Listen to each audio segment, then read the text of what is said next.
The floorboards creaked beneath Sarah Blackwood's feet as she navigated the narrow staircase leading to her grandmother's attic. The century-old Victorian house in Salem, Massachusetts had been in her family for generations, and now, following her grandmother Eleanor's passing at age 97, it fell to Sarah to sort through the remnants of multiple lifetimes. The late October air hung heavy with dust as Sarah pulled the chain on the single bulb illuminating the space. Rain tapped gently against the small dormer window, casting rippling shadows across stacks of boxes and forgotten furniture. She'd been putting this task off for weeks, but with the house going on the market soon, she couldn't delay any longer. "Let's see what secrets you've been keeping, Grandma," Sarah muttered, pulling her cardigan tighter against the chill. In the corner, a weathered cedar chest caught her attention. Unlike the other items covered in a uniform layer of dust, this chest showed signs of more recent handling.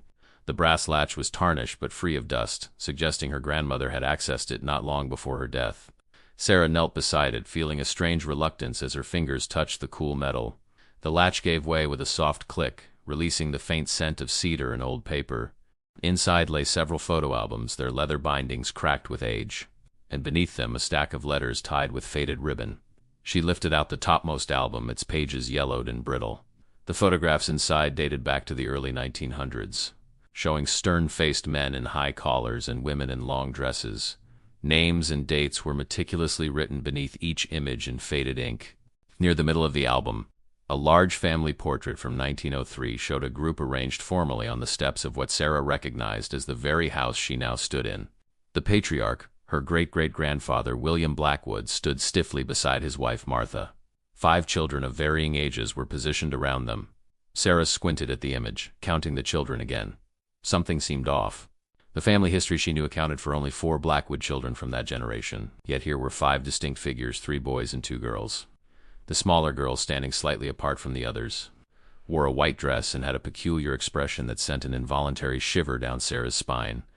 Turning the page, she found more family photographs from subsequent years, but the small girl in white never appeared again. Sarah flipped back, examining the 1903 portrait more carefully.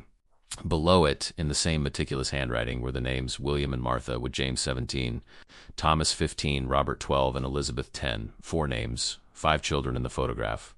Sarah's finger traced the unnamed figure, the small girl in white, whose solemn eyes seemed to stare directly at her across the span of 122 years. Turning the photograph over, she noticed faint writing that had bled through from something pressed against it. She carefully removed the photo from its corners to examine the back.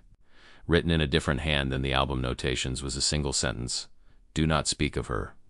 Outside, the rain intensified, and somewhere in the house below, a door slammed shut in the draft. Professor Alan Mitchell's office at the Salem Historical Society was exactly what Sarah had expected, cluttered with books, artifacts, and the organized chaos of a man more interested in the past than the present. Maps of old Salem lined the walls, alongside framed newspaper clippings and photographs documenting the town's complex history. "Thank you for seeing me on such short notice," Sarah said, setting her bag on the chair across from his desk. The professor, a man in his 60s with wire-rimmed glasses and a tweed jacket that had seen better days, waved away her thanks. "Any mention of the Blackwood family piques my interest. Your grandmother was an invaluable resource for our local history archives." Sarah smiled slightly, remembering her grandmother's passion for family history. She never mentioned that. Eleanor was modest about her contributions. He leaned forward. "Now, you mentioned finding something unusual." Sarah carefully removed the protective sleeve containing the 1903 photograph and slid it across the desk. "This family portrait, it shows 5 children, but only 4 are named." Professor Mitchell studied the image, his expression shifting from curiosity to something more guarded. "Interesting. And you say this girl doesn't appear in any other family photographs?" "Not one. And on the back there's that strange note." He turned the photograph over, reading the faded warning. "Do not speak of her," he murmured. Classic early 20th century handling of family tragedy. Children died frequently than disease, accidents. Sometimes families chose to minimize the pain by limiting references to the deceased. "But why photograph her at all, then not even name her?" Sarah pressed. "And if she died, wouldn't there be some record? A grave? A mention in family correspondence?" The professor's fingers drummed lightly on his desk. "I can look into the town death records from that period. The Blackwood family was prominent enough that any death would likely have been reported in the local paper as well." He hesitated. "Have you found anything else unusual in your grandmother's belongings?" Sarah thought of the stack of letters she had yet to examine. Possibly. I've only just started going through everything. Professor Mitchell returned the photograph to its sleeve. Salem has a long memory, Miss Blackwood, and not all of it is documented in official records. Families like yours, ones that survived the witch trial era and remained, they sometimes kept certain matters private. He removed his glasses, cleaning them with a handkerchief. I'd be very interested in anything else you discover.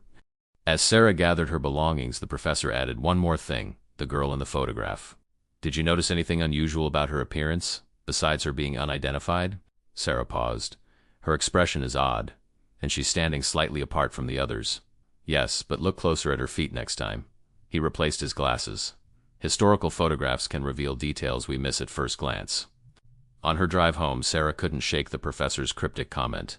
As soon as she arrived, she hurried upstairs to re-examine the photograph. This time she focused on the girl's feet, partially visible beneath the hem of her white dress. Unlike the other children who stood firmly on the steps of the house, the girl's feet didn't quite seem to touch the ground. That night, a storm lashed the old Victorian, wind howling through the gaps in the aging window frames.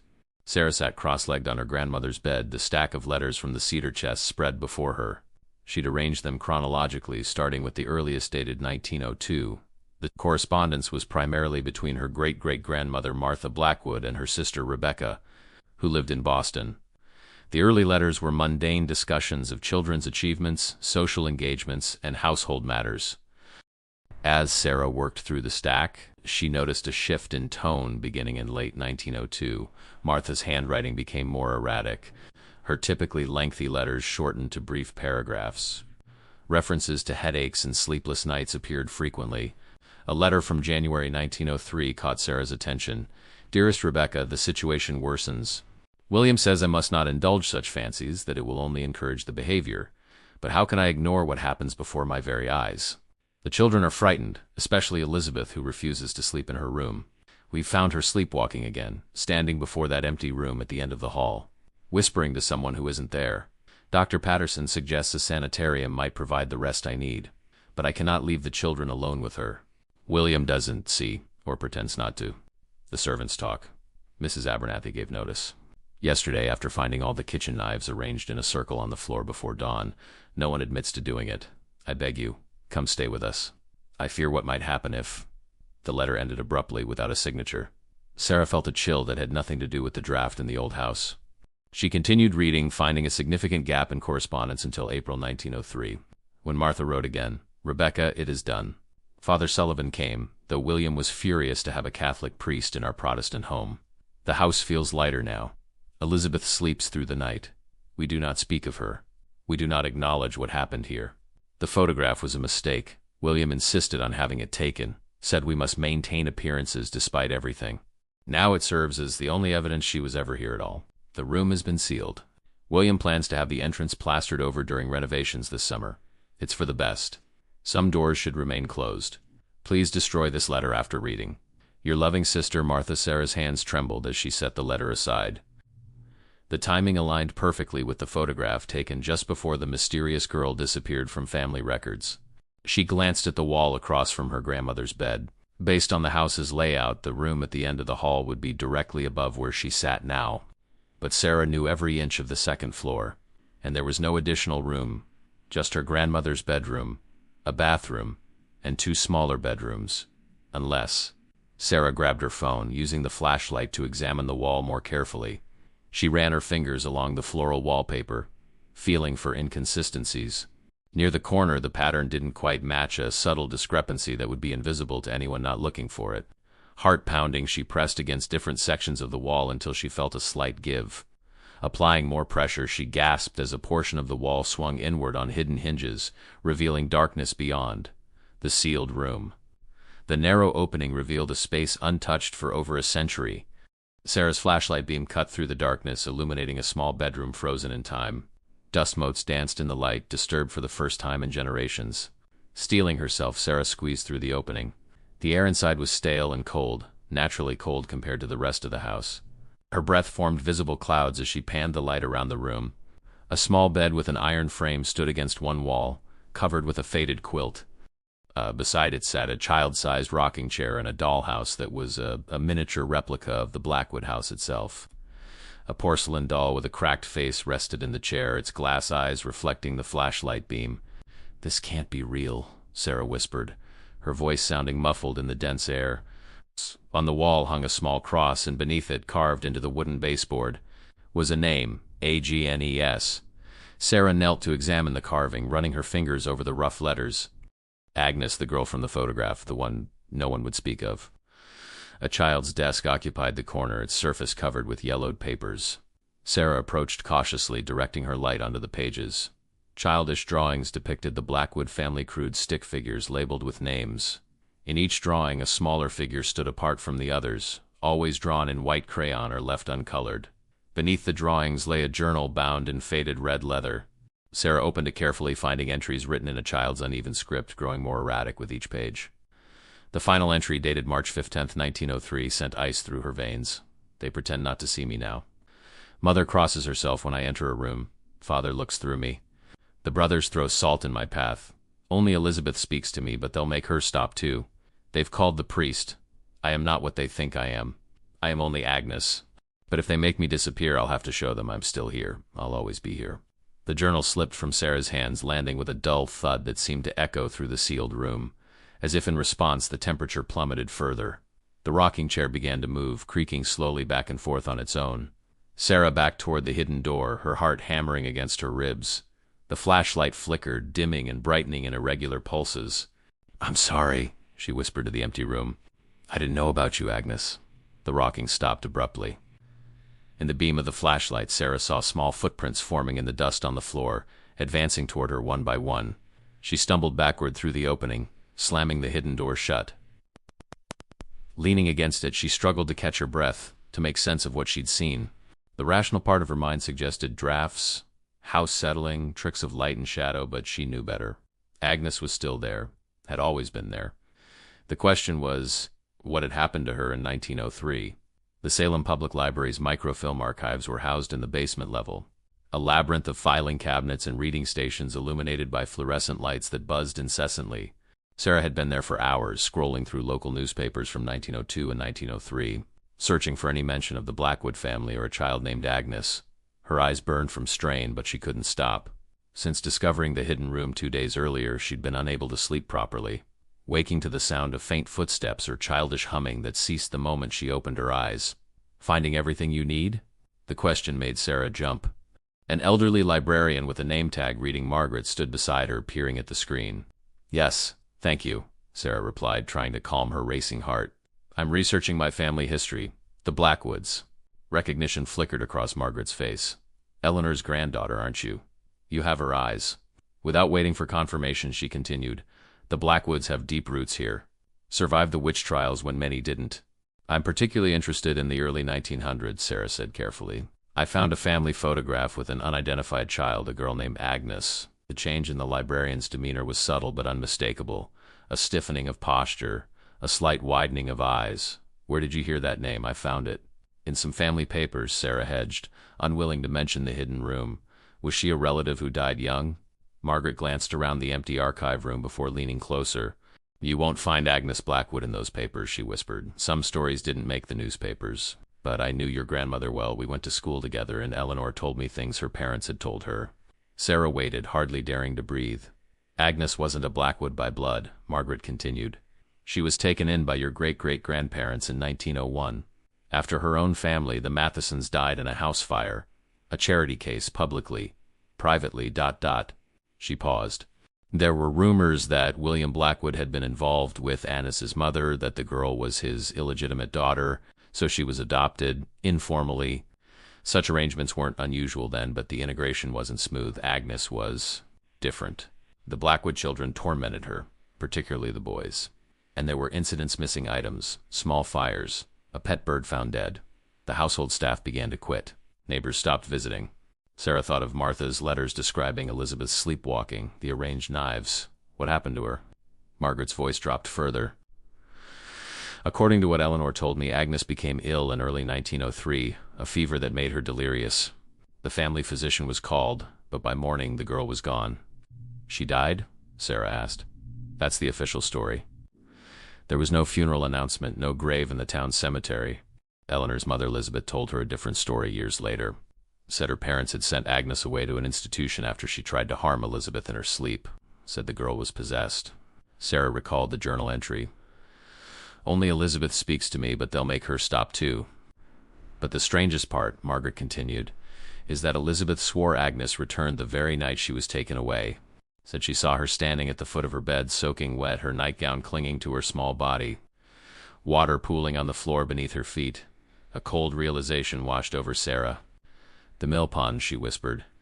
They drowned her in the mill pond. Margaret's face paled. I never said that. You didn't have to. Sarah's mind raced through the pieces, Martha's abrupt letter ending. The Catholic priest called to a Protestant home, the sealed room, the family's refusal to acknowledge Agnes afterward. The librarian straightened, composing herself. Those were superstitious times, Miss Blackwood. Salem's history casts a long shadow. Whatever happened to that child, it's best left in the past. But Sarah knew it wasn't in the past. Not while Agnes still moved through the old house, making her presence known. Not while her story remained untold. Thank you for your help, she said, gathering her notes. I think I have what I need. As she left the library, Sarah felt a weight pressing upon her, the burden of knowledge, of responsibility to a child wronged over a century ago. She now understood why her grandmother had kept accessing that cedar chest in her final days. Eleanor had known the truth all along. Rain lashed against the windows as Sarah sat at her grandmother's writing desk. The journal from Agnes's room opened before her. She'd been reading the earlier entries, trying to understand who the child had been in life. The writings revealed a lonely, observant girl who'd been keenly aware of her precarious position in the household. December 25, 1902. They gave presents to everyone but me. Elizabeth shared her new doll when no one was looking. She says I'm her secret sister. I like that. January 10, 1903. James pushed me down the stairs today. Said it was an accident, but he was smiling. Mother saw but said nothing. My arm hurts very badly. February 3, 1903. They whisper about me when they think I cannot hear. Father says I have my mother's eyes. It makes him angry. Who was my mother? No one will tell me. The last entry Sarah had read in the hidden room now made terrible sense in light of what Margaret had revealed. Agnes hadn't been ill. She'd become a liability. A reminder of William's indiscretion, a perceived threat to their legitimate daughter. A flash of lightning illuminated the bedroom, followed immediately by a deafening crack of thunder. The lights flickered and went out, plunging the house into darkness. Sarah fumbled for her phone, activating the flashlight. The beam caught something in the mirror across the room, a small figure in white standing behind her. She whirled around, but the space was empty. When she looked back at the mirror, only her own terrified reflection stared back. Agnes? She called softly. I know what they did to you. I'm sorry. The temperature in the room plummeted.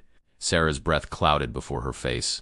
Water began to seep under the door from the hallway, spreading across the hardwood floor in a widening pool. The hidden door to Agnes's room swung open of its own accord. Sarah's flashlight beam revealed the rocking chair moving vigorously. The cracked porcelain doll now standing upright on the small bed. I'm not here to hurt you, Sarah said, her voice trembling. I want to help you. The water on the floor rippled as though disturbed by footsteps. Small, wet footprints appeared, moving toward her slowly. Sarah forced herself to remain still as the invisible presence drew nearer. The air before her shimmered, and for a brief moment she saw her Agnes. Her white nightgown plastered to her thin frame, her dark hair hanging in wet ropes around a pale face. Water dripped continuously from her clothes, her fingertips, her hair. Then she was gone, but Sarah knew she wasn't alone. Something cold brushed against her hands, small, wet fingers seeking contact. Instinctively, Sarah extended her hand. They should have protected you, she whispered. You were just a child. The journal on the desk flipped open, pages turning rapidly before settling. The flashlight beam revealed fresh writing appearing on a blank page, forming words in a childish scrawl. They still here, Sarah frowned. Who's still here, Agnes? More words appeared. James, Thomas, Robert, your brothers, Sarah asked, confused. They'd be long dead by now. Not dead. Hidden. Like me. A chill ran down Sarah's spine. I don't understand. The pages flipped again, turning to one of Agnes's drawings. It showed the Blackwood house with 5 small figures in the basement, one separate from the others. The separate figure was labeled Agnes, the other 4 had no names. Fresh ink appeared on the page, labeling the 4 figures James, Thomas, Robert, and Elizabeth. Elizabeth, too, Sarah whispered. Are you saying they're all still in this house somehow? In response, a thunderous crash echoed from the floor below, the sound of something heavy falling. Sarah jumped, her phone slipping from her grasp and clattering to the floor. The flashlight beam swung wildly before stabilizing, pointing toward the bedroom door. The water seeping under it had turned dark, with the unmistakable rusty hue of old blood. Agnes's presence was gone. But Sarah could hear something else now. Multiple sets of footsteps climbing the stairs, slow and deliberate. Adult footsteps. Sarah grabbed her phone and backed toward the window. The footsteps reached the top of the stairs, pausing outside the bedroom door. The knob began to turn slowly. She glanced at the journal one last time. A final message was writing itself across the page. Run. They never forgive. Sarah had fled the house that night, spending hours in her car at a 24-hour diner parking lot until dawn broke. Only in the safety of daylight did she return, convincing herself that grief and exhaustion had caused her to hallucinate the entire episode. But the water damage on the bedroom floor was real. The fallen bookcase in the living room was real, and Agnes's journal with its new writings was undeniably real. Professor Mitchell had been skeptical when she called him that morning, but something in her voice must have conveyed her genuine terror. He agreed to meet her at the house. I found mentions of Agnes Matheson in town records, he explained as they stood in the kitchen. Her parents did die in a fire in 1901, and she was indeed taken in by the Blackwoods. There's a death certificate from March 1903 listing brain fever as the cause. Signed by Dr. Patterson. It's a lie, Sarah said flatly. She was drowned in the mill pond. The librarian all but confirmed it. The professor removed his glasses. Margaret Winters? She's prone to embellishment. Then how do you explain this? Sarah placed Agnes's journal on the table, open to the pages with the new writing. Mitchell examined it carefully. This is troubling, but there are rational explanations, and the hidden room, the wet footprints, the blood coming under the door. Sarah's voice rose. I know how it sounds, but I'm not making this up. The professor sighed heavily. I believe you experienced something, Miss Blackwood. This house has a dark history, not just with Agnes. The Blackwood brothers all died under unusual circumstances within a year of Agnes's death. Elizabeth was the only survivor. Sarah felt a chill. What kind of unusual circumstances? James drowned in the mill pond in July 1903. Thomas fell from the attic window in October. Robert was found in the basement with his throat cut in December, ruled a suicide. William and Martha moved away shortly after, taking Elizabeth with them. Agnes's message flashed in Sarah's mind. They still here. We need to check the basement, she said suddenly. The professor looked alarmed. Why? Agnes is drawing. She showed all 5 children in the basement. Mitchell hesitated. Basements in these old houses can be dangerous structural issues, asbestos. I'll go alone if I have to. That won't be necessary. He gestured toward the basement door. Lead the way. The stone steps leading down were worn in the center from generations of footsteps. The basement itself was partially finished, a laundry area, a workshop space, and beyond that, the original stone foundation visible along the back wall. Sarah's flashlight beam revealed the usual basement clutter, old furniture, holiday decorations, tools. Nothing unusual. I'm not sure what we're looking for, Mitchell admitted. Sarah approached the far wall, examining the rough stonework. In Agnes's time, many houses had root cellars or coal storage areas, sometimes separate rooms. The professor nodded. Often accessed through a door in the foundation, Sarah finished, directing her light to a section of wall that looked slightly different from the rest. Together, they moved aside several boxes, revealing a small wooden door set into the stone. It was secured with a rusted padlock. This is a bad idea, Mitchell muttered as Sarah searched for something to break the lock. Finding a hammer on her grandfather's old workbench, Sarah returned to the door. I need to know. 3 solid strikes shattered the ancient padlock. Sarah pulled the door open, releasing the distinct odor of damp earth and something else, a sweeter, more putrid smell. Her flashlight revealed a small chamber dug into the earth beyond the foundation. The beam caught something reflective in the darkness, 4 glass jars arranged in a row on a crude wooden shelf.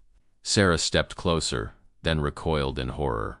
Each jar contained cloudy liquid and what appeared to be human remains, a heart, a pair of eyes, a tongue, and in the 4th jar, small finger bones. My God, Mitchell whispered, his academic detachment finally cracking. On the earthen wall behind the jars, words had been carved into the dirt and preserved somehow over the decades. Agnes is ours forever. Sarah backed away, bile rising in her throat. Elizabeth, she whispered. It was Elizabeth all along. The professor looked confused. What you mean? Agnes's journal said Elizabeth was the only one who spoke to her.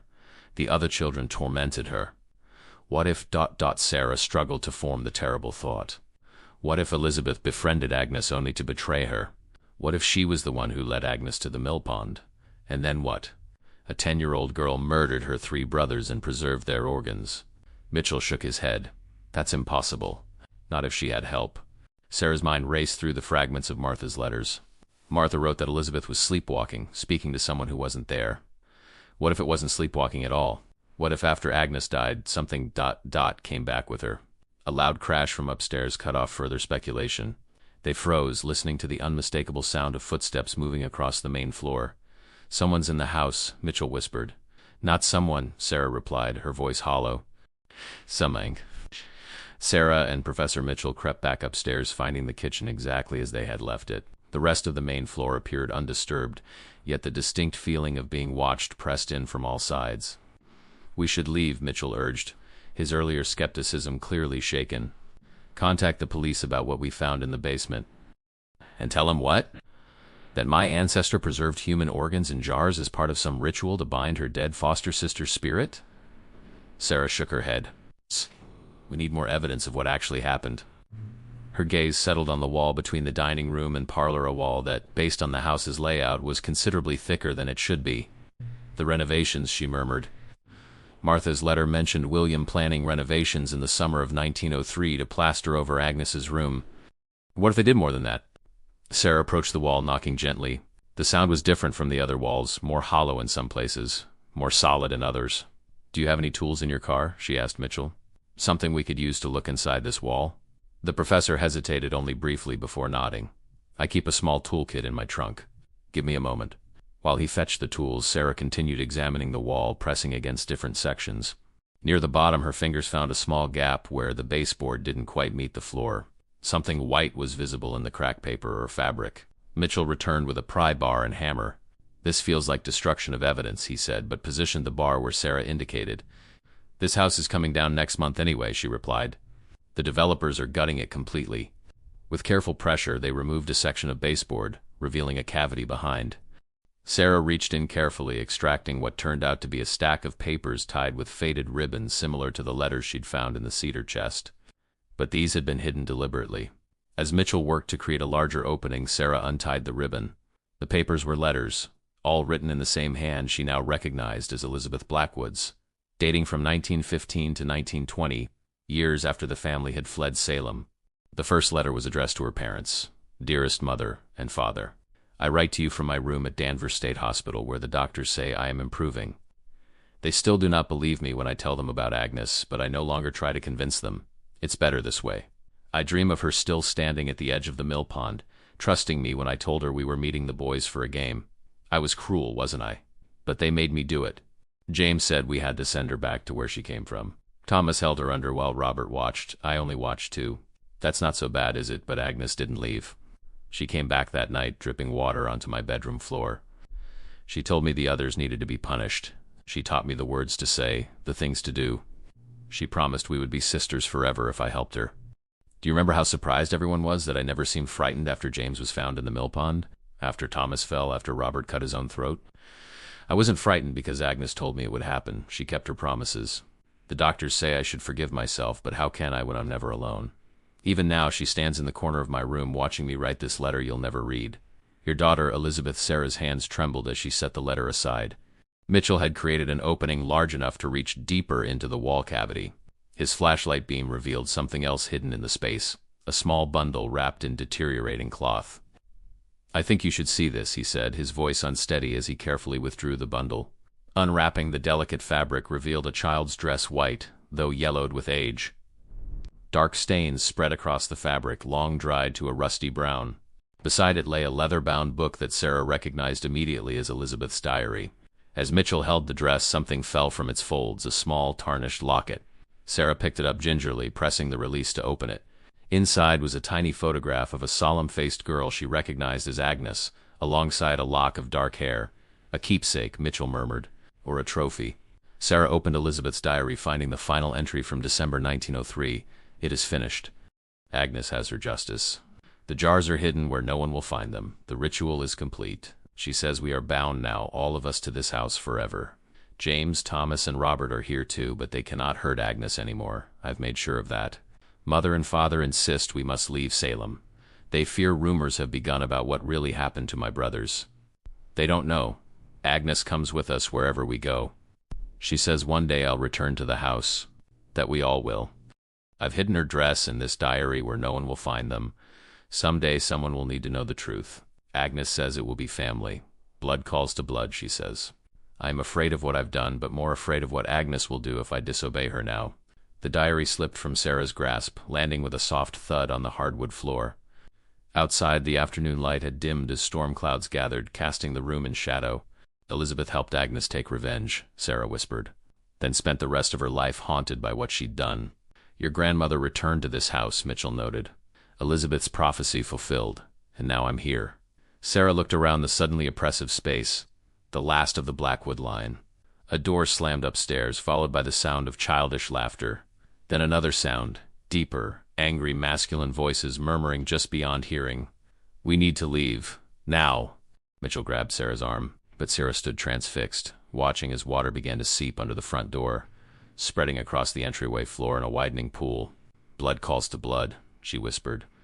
The rain had become a downpour by the time Sarah and Professor Mitchell reached his car. Water cascaded from the gutters of the old Victorian, pooling in the yard and driveway. They sat in silence for several minutes, the rhythm of the windshield wipers matching Sarah's racing heartbeat. What happens now? Mitchell finally asked. We have evidence of historical crimes, but nothing that would interest modern authorities. Sarah stared at the house through the rain-streaked window. Agnes was wronged. Then she became something. Wrong herself, using Elizabeth to take revenge. And now, she's still there. They all are. Sarah turned to face him. My grandmother knew. That's why she kept accessing the cedar chest, why she never told anyone about the hidden room. She was the keeper of the secret. And now that responsibility falls to you, Mitchell concluded softly. The question is, what will you do with it? Sarah watched raindrops trace paths down the car window, mimicking the tears she couldn't seem to shed. I need to end it, not just cover it up again. How? We're dealing with forces beyond conventional understanding. Sarah thought of Agnes's journal, Elizabeth's confession, the terrible contents of the jars in the basement. Father Sullivan, she murmured. Martha's letter mentioned a Catholic priest who came to the house in 1903. He didn't exorcise Agnes, he contained her, somehow. Bound her to the house, Mitchell nodded thoughtfully, along with the others. I need to find out what he did exactly and how to undo it. Sarah pulled out her phone. Can you take me to St. Mary's Church? It's the oldest Catholic parish in Salem. An hour later, they sat in the church's small archive room with Father Thomas Collins, a priest in his 70s with kind eyes and a pragmatic demeanor. He'd listened to their sanitized version of events without interruption, occasionally making notes. The name Sullivan appears in our records from that period, he confirmed, consulting an ancient ledger. Father Michael Sullivan served this parish from 1897 to 1910. He kept detailed accounts of his unusual pastoral duties. He disappeared into a back room, returning with a leather-bound volume. The church has always acknowledged realities beyond ordinary understanding, particularly in places with histories like Salem's. Father Sullivan was something of a specialist. Sarah leaned forward as the priest opened the journal to a marked page. March 20th, 1903, he read. Called to the Blackwood residence on Chestnut Street regarding a spiritual disturbance. The family claimed their adopted daughter Agnes had died of fever, but the mother privately confessed the girl drowned under suspicious circumstances involving her children. The spirit had returned, vengeful and gathering strength. Father Collins continued reading, performed containment ritual rather than exorcism, at Mrs. Blackwood's insistence. The spirit could not be banished without risking exposure of the crimes committed. Bound the entity and 3 others to the house through consecrated vessels, warning issued: the binding must not be broken, the vessels must not be disturbed, the secret must be kept within Blackwood blood. The jars, Sarah whispered. They're not trophies, they're prison cells. Father Collins looked up sharply. You've seen these vessels? In a hidden room in the basement. 4 jars containing ... remains. The priest crossed himself. And you've disturbed them? We opened the door to the room. Nothing more. That may have been enough. Father Collins closed Sullivan's journal. Containment rituals are delicate. Once weakened, they begin to fail entirely. How do we fix it? Sarah asked. We don't, the priest replied gravely. The time for containment has passed. These souls, both victims and perpetrators, have been trapped in a cycle of vengeance for over a century. They need release. You mean exorcism? Mitchell asked. I mean cleansing, Father Collins corrected. Exorcism expels evil. Cleansing releases souls to their rightful destination. He studied Sarah intently. But it requires someone of Blackwood blood to complete the ritual. The same blood that bound them must set them free. Tell me what to do, Sarah said without hesitation. As night fell, they returned to the house. Father Collins carried a small leather case containing blessed items, holy water, candles, salt, incense, and his worn copy of the Roman ritual. The rain had stopped, but thunder still rumbled in the distance. We begin in the basement, the priest instructed, where the vessels are kept. The hidden chamber felt colder than before, the jars gleaming dully in the beam of their flashlights. Father Collins set up a small altar on an overturned crate, arranging candles in a specific pattern. The ritual requires acknowledgement of wrongs done, he explained as he worked. Both to Agnes and by Agnes. The cycle of vengeance must be broken. Sarah nodded, trying to ignore the sensation of being watched from the shadows. The priest handed her a small silver bowl. You'll need to add a drop of your Blackwood blood to the holy water. Then you must name each spirit and ask for their release. As Father Collins began reciting Latin prayers, Sarah pricked her finger with a sterilized needle, allowing a single drop of blood to fall into the blessed water. The liquid swirled with crimson tendrils that seemed to move with unnatural purpose. Above them, a thunderous crash echoed through the house like furniture being overturned. The temperature in the small chamber plummeted until their breath clouded before their faces. They know, Mitchell whispered. Father Collins raised his voice, continuing the ritual. He nodded to Sarah, signaling her turn to speak. She stepped forward, raising the bowl. Agnes Matheson, she began, her voice surprisingly steady. I acknowledge the wrong done to you by my family. Your life was taken unjustly. Your memory was erased. Your existence denied. The candle flames bent horizontally as if in a strong wind. James, Thomas, and Robert Blackwood, she continued. Your crimes against Agnes were terrible, but your punishment has been served. The cycle of vengeance ends tonight. A child's scream pierced the air, so loud and near that Sarah nearly dropped the bowl. The sound of breaking glass came from upstairs, followed by heavy footsteps and angry, unintelligible voices. Elizabeth Blackwood, Sarah pressed on, raising her voice above the growing chaos. You were both victim and accomplice. Your guilt has bound you here alongside the others. I release you from your penance. The silver bowl grew hot in her hands.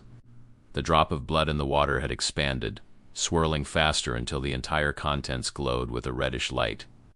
Complete it now, Father Collins urged, his face tense with concentration as he continued his prayers. Sarah approached the shelf holding the 4 jars.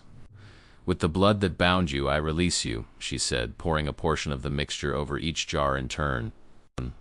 Your imprisonment is ended. Your vengeance is satisfied. Go to your rest. The liquid sizzled as it touched the glass, emitting thin wisps of steam. For a moment, nothing else happened.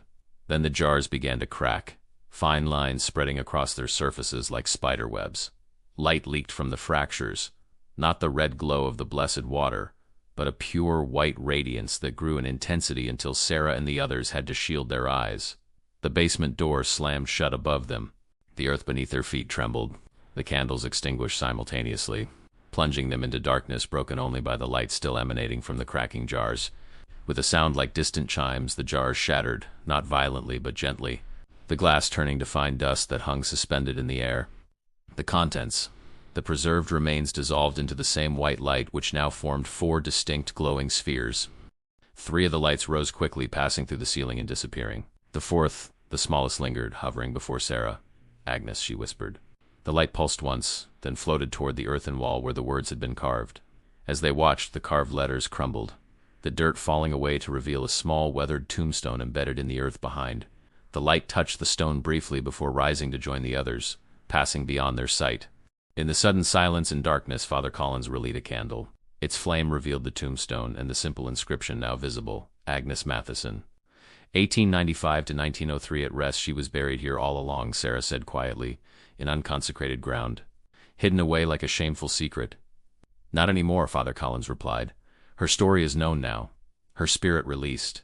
As they made their way back upstairs, they found the house transformed. The oppressive atmosphere had lifted. The air felt lighter, cleaner. Things that had been knocked over during the ritual stood upright again, unbroken. In the front hallway, Sarah noticed something remarkable. The floor was completely dry. The perpetual seepage of water that had marked Agnes's presence was gone. Is it really over? she asked, hardly daring to believe it. The binding is broken, Father Collins confirmed. These souls have moved on to whatever awaits them. Sarah thought of Elizabeth's words. Blood calls to blood. Her grandmother had known the truth but had been unwilling to complete the cleansing. That task had fallen to Sarah, the last of the Blackwood line. As they stepped outside into the cool night air, Sarah looked back at the old Victorian. For the first time since discovering the photograph, she felt no dread at the sight of it, only a profound sense of closure. "What will you do with the house now?" Mitchell asked as they walked to the cars. Sarah considered the question. "Honor Agnes properly. Before the developers tear it down, I'll arrange for her remains to be moved to the town cemetery with a proper headstone. Her story deserves to be remembered." Above them the clouds had cleared, revealing a sky filled with stars. A cool breeze carried the scent of rain-washed earth and the promise of healing. Some secrets were meant to be uncovered. Some spirits needed release rather than containment, and sometimes the burden of history could finally be set down. 1 year later, Sarah stood in the Salem cemetery placing fresh flowers on a small headstone. The simple marble marker read, Agnes Matheson, 1895 to 1903, remembered at last the developers had demolished the old Victorian 6 months earlier, breaking ground for luxury condominiums that would soon occupy the property. Before the demolition, Sarah had arranged for Agnes's remains to be exhumed from the basement and given a proper burial with the full rites of the Catholic Church. Father Collins had officiated at the small ceremony attended only by Sarah, Professor Mitchell, and Margaret from the library. No fanfare, no publicity, just a quiet acknowledgement of a child who had been wronged in both life and death. "I thought I might find you here today," a voice said behind her. Sarah turned to see Professor Mitchell approaching, a leather portfolio tucked under his arm. "It's the anniversary," she replied simply. He nodded, understanding. "I have something for you. The Historical Society has been digitizing old records, and I found this in a collection of school documents from 1902 from the portfolio." He withdrew a protected photograph, a class picture from Salem Elementary School. In the back row, standing slightly apart from the other children, was Agnes Matheson. Unlike the solemn expression in the Blackwood family portrait, here she was smiling shyly, a book clutched to her chest. "She was real," Sarah whispered, touching the protective sleeve gently. "Sometimes I catch myself wondering if any of it actually happened." "It happened," Mitchell confirmed. "Though the house is gone, the Historical Society has added Agnes's story to their archives. The factual parts, at least. Her name is part of Salem's recorded history now." Sarah smiled, thinking of the cedar chest that now sat in her own apartment, containing Agnes's journal, the family photographs, and the letters that told the tragic story. She had become the keeper of the memory rather than the keeper of the secret. "I've been offered a position at Miskatonic University," she told Mitchell, "teaching psychology with a focus on family trauma and generational healing." "Fitting," he replied with a smile. "Will you take it?" "I think so. It feels right choosing what happened to help others understand how family secrets can poison generations." They walked together through the cemetery, past graves old and new. Salem had always been a place where the past and present intertwined, where history refused to stay buried. "Do you ever sense her?" Mitchell asked carefully. "Since the cleansing?" Sarah shook her head. "Not Agnes, not any of them. Whatever bound them to this world is broken." She paused beside the cemetery gate. "But sometimes when it rains, I find myself checking the floors for water." Later that evening in her apartment across town, Sarah added the school photograph to the cedar chest. As she did, she noticed Agnes's journal had shifted position, lying open rather than closed as she always left it. A chill ran down her spine as she approached, half expecting to find new writing on the pages. Instead, pressed between the final pages, she discovered something she had somehow missed before, a small pencil drawing of 2 girls holding hands. Labeled in childish script, "Agnes and Elizabeth Sisters Forever." Sarah gently closed the journal, returning it to the chest. Outside, rain began to fall, droplets tapping against her window like tentative fingers seeking entry. She paused, listening to the rhythm, before deliberately turning away. Some doors, once opened, could be closed again. Some stories once told could finally reach their end.